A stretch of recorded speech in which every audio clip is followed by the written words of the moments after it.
वांगी तालुका दक्षिण सोलापूर येथील एका युवकाने राहत्या घरातच गळफास घेऊन आत्महत्या केली।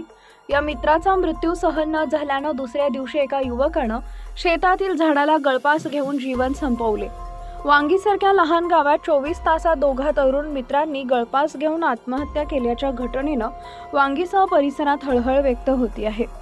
गोरख दत्तात्रय भोई वय वर्ष 27 राहणार वांगी व सुरेश दत्ता भोई वय वर्ष 21 राहणार वांगी अशी आत्महत्या केलेल्या दोन मित्रांची नावे आहेत। शुक्रवार दिनांक 21 रोजी गावातच आपल्या स्वतःच्या राहत्या घरातील पत्र्याच्या वाशेच्या साईडला गळफास घेतला।